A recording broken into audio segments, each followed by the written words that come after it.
Madame, monsieur, bonjour, regardez-moi ça, je suis déjà tout prêt pour notre nouvelle aventure. Soyez les bienvenus pour de nouvelles aventures, mes petits poussins, mes petits poulets. Oui, vous êtes bien sur Ado Kids TV, le meilleur de la jeunesse télévisuelle, disponible sur vos tablettes, vos smartphones et vos écrans d'ordinateur. Et je suis très heureux de vous accueillir dans votre rendez-vous nouvelle génération du 17-20, le monde de Jerry, le premier grand rendez-vous scientifique de la soirée. Bip bip, yeah. Et regardez, yeah, double yeah. Soyez les bienvenus pour cette nouvelle session, 17e numéro, en cette magnifique période estivale des Jeux Olympiques de Paris 2024. Aujourd'hui, c'est le dernier jour. Bientôt, vous allez retrouver la cérémonie de clôture. Et nous allons clôturer notre grande session avant une courte pause. Et nous nous retrouverons à la fin du mois d'août pour de nouvelles aventures avec les Jeux Paralympiques de Paris 2024. Quel est votre programme de ce dimanche 11 août 2024 ? Le voici qui s'affiche à l'écran. Dans un instant, à 17h30, n'oubliez pas, dans une trentaine de minutes, votre rendez-vous scientifique qui vous propose de s'intéresser à notre très cher ami Pythagore. Et enfin, nous allons parler du célèbre théorème de Pythagore après avoir parlé du théorème de Thalès. À 18h, votre rendez-vous chimique qui vous propose une nouvelle expérience. Nous allons réaliser une recette de cuisine 100% scientifique. Nous allons réaliser de la pâte à sel. Dans ce 18h30 Coke Shake, nouvelle session, nouveau cocktail, nous allons vous proposer de réaliser un ananas fizz. 19h, votre rendez-vous d'information scientifique de ce dimanche 11 août. À 19h30, votre rendez-vous culinaire qui vous propose de réaliser non pas un dessert liquide, mais un dessert à moitié liquide, à moitié solide, puisqu'il s'agit de réaliser une mousse au chocolat.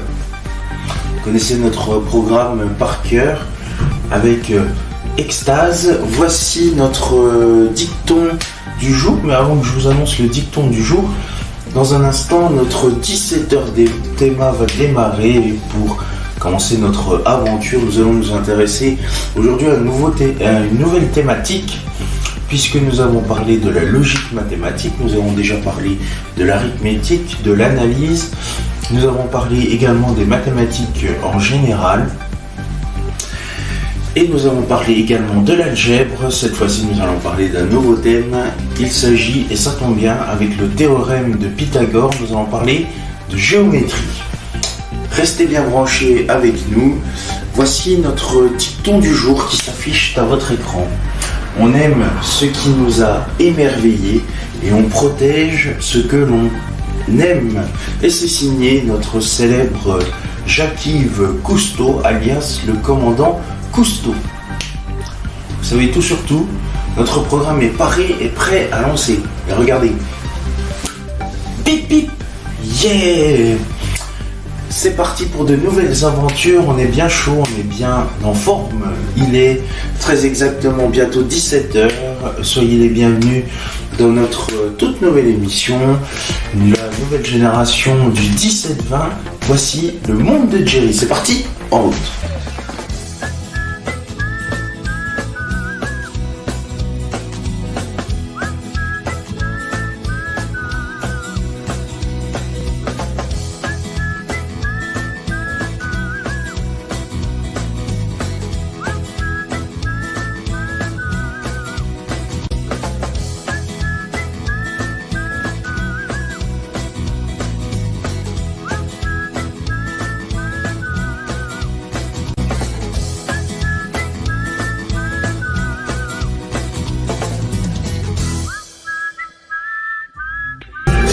Pour une nouvelle session thématique théorique de la science.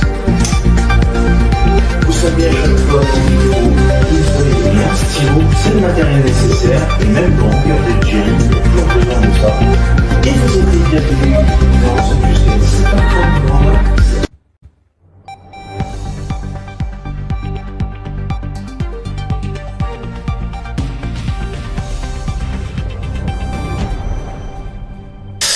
Madame, monsieur, bonjour, mes petits poussins, mes petits poulets, soyez les bienvenus pour de nouvelles aventures dans le 17h Théma, le premier grand rendez-vous thématique scientifique sur Ado Kids TV, le meilleur de la jeunesse télévisuelle, disponible sur vos tablettes, vos smartphones et vos écrans d'ordinateur. Vous regardez le 17-20 nouvelle génération, le monde de Jerry, le premier grand rendez-vous scientifique de la soirée. Bip bip. Yeah! Très heureux de vous accueillir. Nous allons parler dans ce 17h Théma, après avoir parlé hier de la logique mathématique, nous allons parler cette fois-ci de la géométrie. La géométrie qui est à l'origine la branche des mathématiques étudiant les figures du plan et de l'espace, c'est-à-dire la géométrie euclidienne. Depuis la fin du XVIIIe siècle, la géométrie étudie également les figures appartenant à d'autres types d'espaces, la géométrie projective, la géométrie non euclidienne, la géométrie descriptive ou encore la géométrie affine. Depuis le début du XXe siècle, certaines méthodes d'étude de figures de ces espaces se sont transformées en branches autonomes des mathématiques, comme la topologie, la géométrie différentielle et la géométrie algébrique. Si l'on veut englober toutes ces acceptions, il est difficile de définir ce qu'est aujourd'hui la géométrie.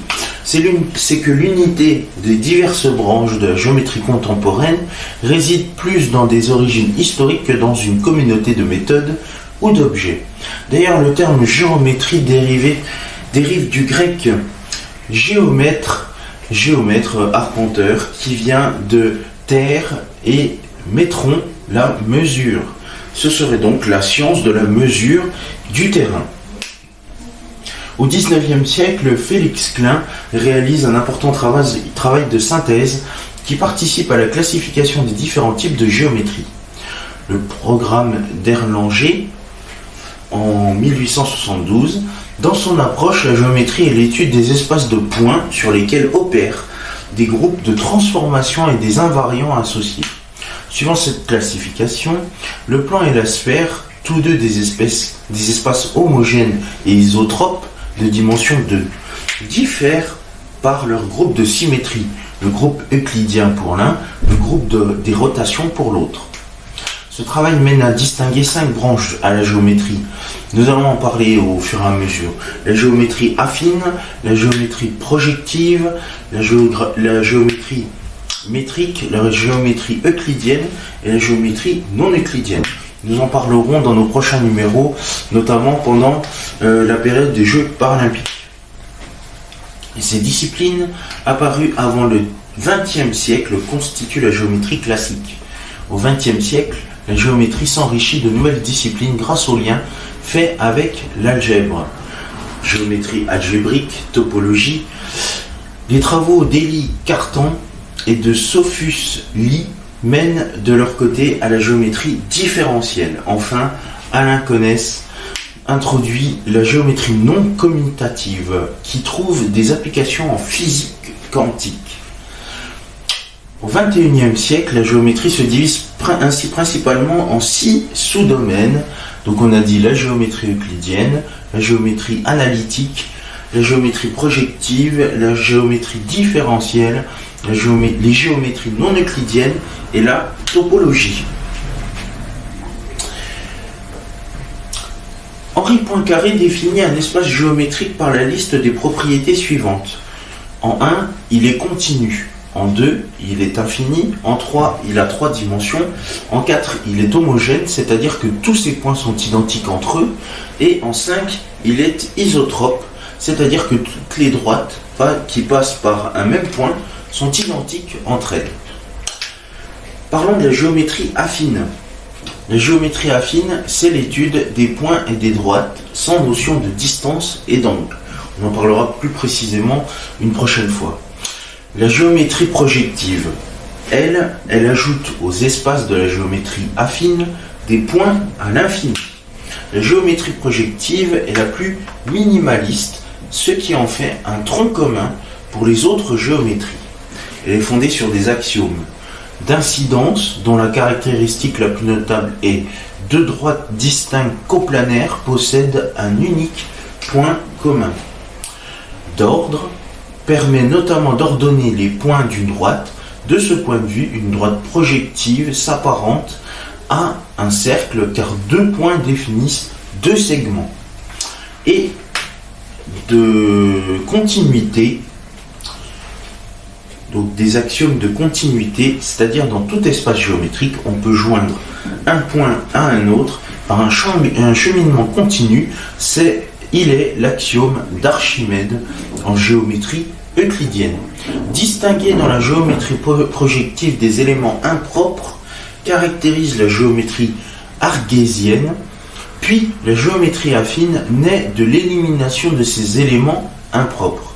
Cette suppression de points crée la notion de parallélisme, puisque désormais certaines paires de droites coplanaires cessent d'intersecter. Vous savez qu'une intersection, c'est le croisement entre deux droites, deux segments.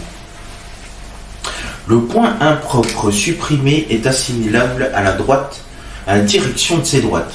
De plus, deux points ne définissent plus qu'un segment, celui des deux qui ne contient pas le point impropre, et rend familière la notion de sens ou orientation, c'est-à-dire que cela permet de distinguer le vecteur AB du vecteur BA. Tout simple. Donc AB avec le vecteur, et ici c'est totalement différent que le vecteur BA, puisqu'il ne se lit pas dans le même sens. La géométrie euclidienne, c'est l'étude de l'espace usuel avec les notions de distance et d'angle. Le cinquième axiome ou postulat parallèle de la géométrie d'Euclide fonde la géométrie euclidienne. Par un point extérieur à une droite, il passe toujours une parallèle à cette droite et une seule. Nous en parlerons bien plus tard de cette géométrie euclidienne. Parlons de la géométrie non euclidienne. C'est une variante de la géométrie euclidienne et n'en diffère que par la modification de l'énoncé du cinquième postulat d'Euclide. Cette géométrie est contraire à l'intuition usuelle. Elle comprend la géométrie hyperbolique, la géométrie elliptique et la géométrie sphérique. Nous en parlerons bien évidemment. La réfutation du postulat parallèle de la géométrie d'Euclide a conduit à l'élaboration de deux géométries non euclidiennes, la géométrie hyperbolique par Gauss, Lobachevsky et Bolyai, et la géométrie elliptique par Riemann. Les géométries ci-dessus peuvent être organisées en faisant varier la dimension des espaces, en changeant le corps des scalaires, utiliser des droites différentes de la droite réelle ou en donnant une courbure à l'espace. Ces géométries sont encore des classes dites classiques. Par ailleurs, la géométrie classique peut être axiomatisée ou étudiée de différentes façons. La géométrie d'incidence et la géométrie synthétique ou géométrie pure, qui utilise une approche axiomatique ayant généralement comme donnée première les points, les droites, les plans, ainsi que les relations qui les gouvernent et les grandeurs qui leur sont associées. La géométrie analytique, qui utilise les coordonnées et qui associe à chaque point des triplets ou une suite de longueurs données d'éléments d'un corps. L'algèbre linéaire, qui généralise la géométrie analytique en remplaçant l'utilisation des coordonnées par celle des espaces vectoriels abstraits. La géométrie des groupes, qui étudie les actions de groupe et leurs invariants, c'est là le programme d'Erlangen de Félix Klein. On s'intéresse particulièrement aux groupes abstraits, algébriques ou de Lie classiques, c'est-à-dire aux groupes liés aux groupes linéaires, orthogonaux, unitaires ou symplectiques, et à leurs espaces homogènes classiques, espaces symétriques, variétés de drapeaux par exemple. La théorie des invariants est intimement liée à cet aspect de la géométrie. Elle permet d'associer à des configurations des quantités, birapports, distances, angles, etc. qui permettent de classer les orbites. On peut aussi étendre cette approche à la géométrie des groupes exceptionnels, c'est-à-dire l'algébrique ou de Lie. La théorie des immeubles de Titz, qui est liée à la géométrie des groupes classiques et exceptionnels, algébriques ou non, et qui étudie des structures combinatoires liées au diagramme de Coxeter Par exemple, l'ensemble de toutes les chaînes de sous-espaces vectoriels d'un espace vectoriel de dimension finie sur un corps est un immeuble, et l'ensemble de toutes les chaînes de sous-espaces projectifs d'un espace projectif P de dimension finie sur un corps commutatif qui sont inclus dans une même quadratique projective de P est un immeuble.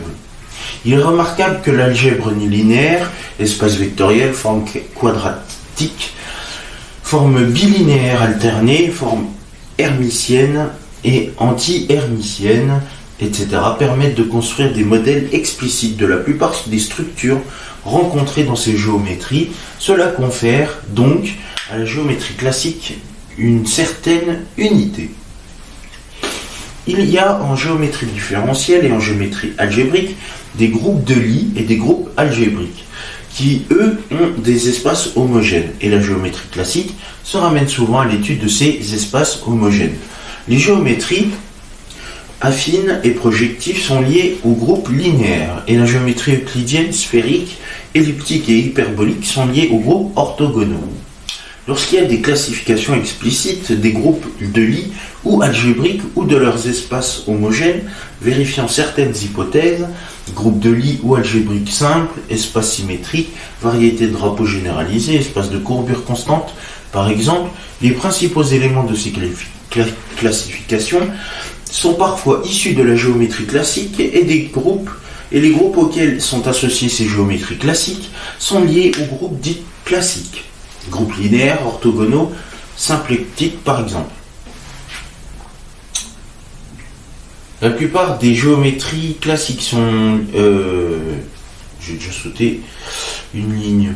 Ah oui, cette distinction est due au fait que les groupes simples sont, sous certaines hypothèses, classés en plusieurs séries infinies, souvent 4, et en un nombre fini d'autres groupes, souvent 5, et ce sont ces derniers groupes qui sont exceptionnels et ils ne relèvent pas de l'algèbre linéaire, du moins pas de la même manière. Ils sont souvent liés à des structures algébriques non associatives, algèbre d'Otto-Nion, algèbre de Jordan, exceptionnelle par exemple.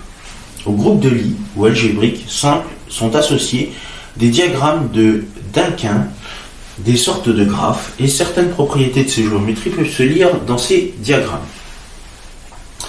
Parlons de la géométrie du XXe et du XXIe siècle. La géométrie algébrique utilise l'algèbre abstraite et la topologie. Elle étudie des espaces qui, localement, sont des ensembles de points définis par des équations algébriques telles que les sous-espaces affines, les coniques et les quadratiques, et les quadriques. Il y a la géométrie différentielle. La géométrie différentielle utilise l'analyse, la topologie et l'algèbre linéaire. Elle étudie des espaces qui localement sont des espaces euclidiens et sur lesquels on peut faire du calcul différentiel et du calcul intégral. La géométrie différentielle englobe la géométrie riemannienne et la géométrie symplectique. La géométrie riemannienne peut être vue comme une extension de la géométrie euclidienne. Son étude porte sur les propriétés géométriques d'espaces variétés présentant une notion de vecteur tangent et équipée d'une métrique riemannienne, permettant de mesurer ces vecteurs. Les premiers exemples rencontrés sont les surfaces de l'espace euclidien de dimension 3, dont les propriétés métriques ont été étudiées par Gauss dans les années 1820. Le produit euclidien induit une métrique sur la surface étudiée par restriction aux différents plans tangents. La définition intrinsèque de métrique fut formalisée en dimension supérieure par Riemann. La notion de transport parallèle autorise la comparaison des espaces tangents en deux points distincts de la variété. Elle vise à transporter de manière cohérente un vecteur le long d'une courbe tracée sur la variété riemannienne. La courbure d'une variété riemannienne mesure par définition la dépendance éventuelle du transport parallèle d'un point à un autre par rapport à la courbe les reliant. La métrique donne lieu à la définition de la longueur des courbes, d'où dérive la définition de la distance riemannienne. Mais les propriétés métriques des triangles peuvent différer de la trigonométrie euclidienne. Cette différence est en partie étudiée à travers le théorème de Toponogov. D'ailleurs, on en parlera de ce monsieur et de son théorème, qui permet de comparer du moins localement la variété riemannienne étudiée à des espaces modèles selon des inégalités supposées connues sous la courbure sectionnelle. Parmi les espaces modèles, l'espace euclidien est une variété riemannienne de courbes nulles. La sphère de dimension n est une variété riemannienne de courbure positive constante 1. Et l'espace hyperbolique de dimension n est une variété riemannienne de courbure négative -1. La géométrie complexe porte sur les propriétés d'espace, pouvant localement s'identifier à des constantes. Ces objets, variétés complexes, présentent une certaine rigidité découlant de l'unicité d'un prolongement analytique d'une fonction à plusieurs variables. La géométrie symplectique est une branche de la géométrie différentielle et peut être introduite comme une généralisation en dimension supérieure de la notion d'aire orientée rencontrée en dimension 2. Elle est liée aux formes bilinéaires alternées. Les objets de cette géométrie sont les variétés symplectiques qui sont des variétés différentielles munies d'un champ de formes bilinéaires alternées. Par exemple, un espace affine attaché à un espace vectoriel muni d'une forme bilinéaire alternée non dégénérée est une variété symplectique. La géométrie de contact est une branche de la géométrie différentielle qui étudie les variétés de contact qui sont les variétés différentielles munies d'un champ d'hyperplan et des espaces tangents vérifiant certaines propriétés. Par exemple, l'espace projectif déduit un espace vectoriel muni d'une forme bilinéaire alternée non dégénérée est une variété de contact. Nous parlerons de toutes les autres géométries prochainement dans une autre émission. La géométrie admet de nombreuses exceptions selon les auteurs. Dans un sens strict, la géométrie est l'une des formes et des grandeurs de figures. Cette définition est conforme à l'émergence de la géométrie en tant que science sous la civilisation grecque durant l'époque classique. Selon un rapport de Jean-Pierre Kahn, cette définition coïncide avec l'idée que se font les gens de la géométrie comme matière enseignée. C'est le lieu où on apprend à appréhender l'espace.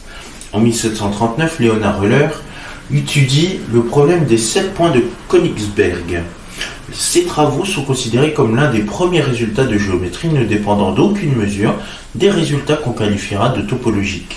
Les questions posées durant le XIXe siècle ont conduit à repenser les notions de forme et d'espace, en écartant la rigidité des distances euclidiennes.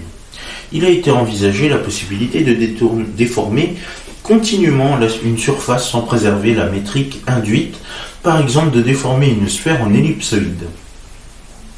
Étudier ces déformations a conduit à l'émergence de la topologie.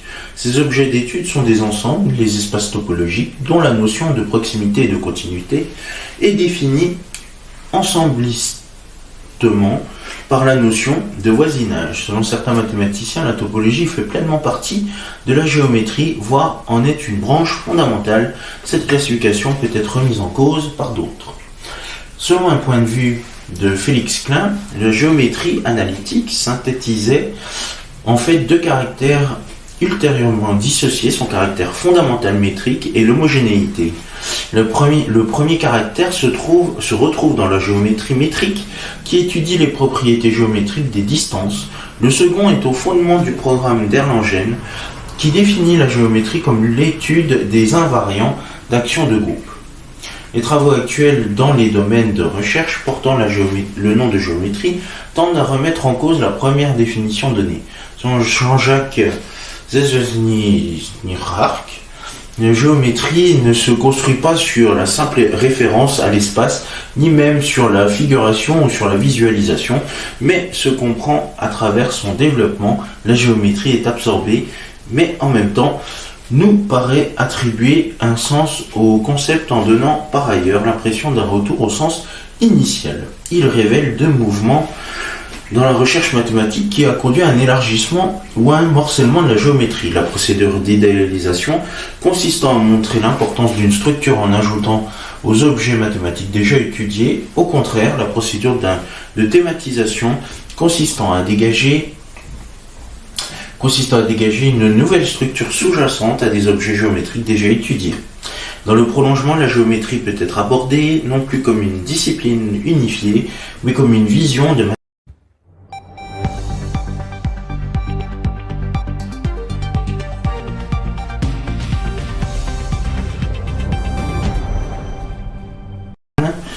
La géométrie se caractérise par un usage de termes et de contenus géométriques comme point, distance ou dimension en tant que cadre langagier dans les domaines les plus divers, accompagné par un équilibre entre une approche empirique et une approche théorique. Et nous en arrêterons à là, nous poursuivrons très bientôt dans de nouvelles aventures du 17h théma. Merci à vous de votre fidélité, de nous avoir suivis. Dans un instant, vous allez retrouver le 17h30 scientifique consacré à notre très cher ami Pythagore. Rendez-vous très vite pour de nouvelles aventures du 17h théma dans le 17-20 nouvelle génération, le monde de Jerry. En attendant, je vous souhaite une excellente après-midi sur Radio Kids TV. Merci, salut.